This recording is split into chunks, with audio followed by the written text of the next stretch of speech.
Bismillahirrahmanirrahim. This is the course of MPhil Mathematics. The subject is numerical solution of partial differential equations. Class is MPhil MS Mathematics. I am Dr. Nazir Ahmed Shahid. Page 1, the book is also, I have mentioned the book Numerical Solution of PDEs by G.D. Smith. So this chapter 1 starts from introduction. In introduction we have partial differential equation number 1. Equation 1 को अगर आप देखें ना तो इसमें A B C D सारे defined है और इसको हम कहते हैं कि ये एलिप्टिक है. If b square minus 4ac is negative, this is parabolic when b square minus ac is 0, hyperbolic when b square minus 4ac is positive.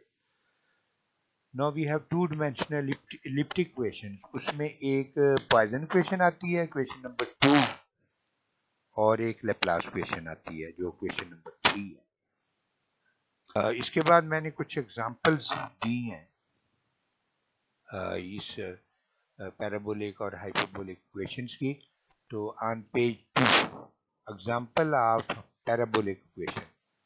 तो इसकी एग्जांपल में वन डायमेंशनल मॉडल है heat flow in an isolated rod of length L. The heat which involves the temperature uxt. uxt यहाँ से जो हम find out करते हैं इस heat equation से ये this represents the temperature. तो heat equation नीचे लिखी हुई है k into uxx. ये इधर second order partial derivative with respect to x है, इधर single right पे single partial derivative with respect to t है. इनिशियल कंडीशंस और बाउंड्री कंडीशंस गिवन है. इसमें k जो है कोएफिशिएंट ऑफ थर्मल कंडक्टिविटी है, sigma is the specific heat and rho is the density of the material in the rod. ये नीचे rod मैंने बताई हुई है. इसकी एंड जो है वो x is equal to 0, x is equal to L. So the heat equation models the temperature in an isolated rod. ये एग्जांपल है पैराबोलिक इक्वेशन की. उसके नेक्स्ट एग्जांपल मैंने दी हुई है example of hyperbolic equation. Hyperbolic equation इसमें we consider one dimensional model for the vibrating string. तो डिस्प्लेसमेंट इसमें जो वैल्यूएशन होती है वो डिस्प्लेसमेंट की होती है यूएक्स की, और ये वेव इक्वेशन है. ये लिखी हुई है, इसमें दोनों तरफ सेकंड ऑर्डर पार्शियल डेरिवेटिव है, लेफ्ट पे विद रिस्पेक्ट टू टी और राइट पे with respect to x. You can see the initial and boundary conditions as well. P जो है mass of the string per unit length है, T is the tension of the string है, और fixed ends of the string figure 1.2 पे अगर आप देखें इसको तो fixed ends of the string at location 0, 0 and L0 as shown in the thing. So the wave equation models the vibrating string. ऐसे ही एक तीसरी एग्जांपल है which is the of elliptic equation. Elliptic equation में we consider the potential function uxy which might represent a steady state electrostatic potential or sometimes steady state temperature distribution. तो Laplace equation ये होती है. तो ये आप जानते हैं uxx plus uyy is equal to 0. तो ये for x 0 equal to 0, ये आप यहाँ equal to 0 है, ये आपने ध्यान में रखना है, ये मुझसे मिस हो गया है. तो इसमें जो बाउंड्री कंडीशंस हैं वो ux0 is equal to f1 है, और ये बाउंड्री कंडीशन बॉटम पे है. नीचे ये आप देख लें फिगर.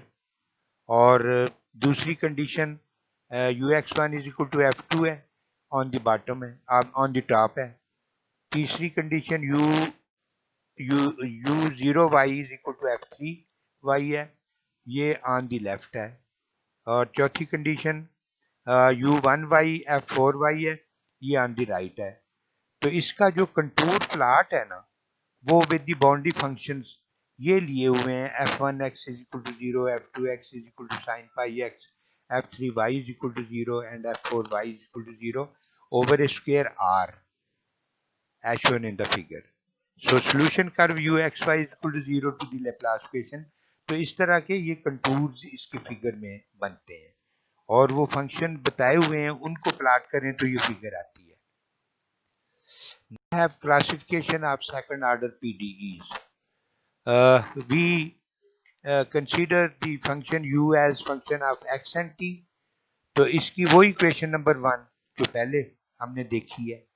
अच्छा, उस क्वेश्चन नंबर 1 को हमने क्वेश्चन नंबर 2 की फॉर्म में सिंपल करके लिख लिया है, क्योंकि यहाँ हम नोटेशंस बनाना चाहते हैं। कुछ नोटेशंस के लिए p को partial u over partial x रखते हैं, q को partial u over partial t रखते हैं, r को partial 2u over partial x square, s और w इसी तरह।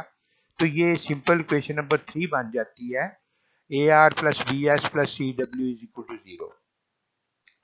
अब अगर हमें पता है कि how we write the differential of u, du अगर डिफरेंशियल लिखें तो उसमें ये p फॉर्म है और q फॉर्म में चेंज हो जाती है।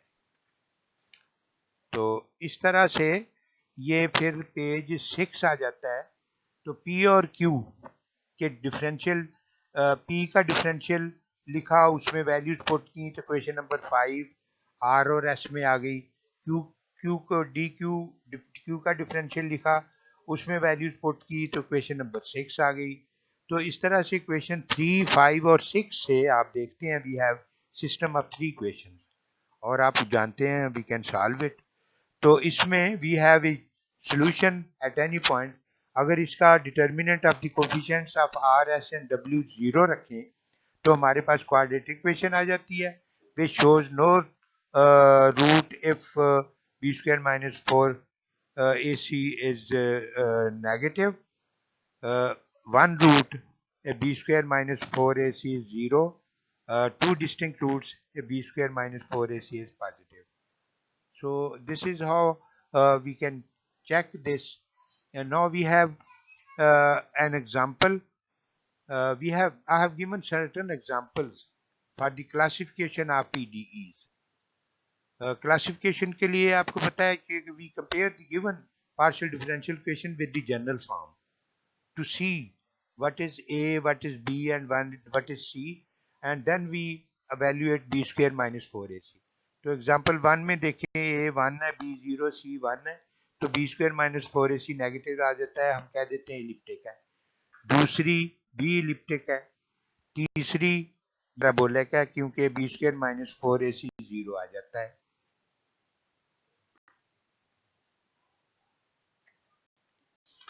फोर्थ देखें ये हाइपरबोलिक है और फिफ्थ थोड़ा सा बताना चाहता हूँ। इसमें ए एक्स स्क्वायर है, बी 0, सी 1 माइनस वाई स्क्वायर है। तो जब आप फाइंड आउट करते हैं बी स्क्वायर माइनस 4ac तो इसमें ये रिलेशन है 4x स्क्वायर इंटू 1 माइनस वाई स्क्वायर।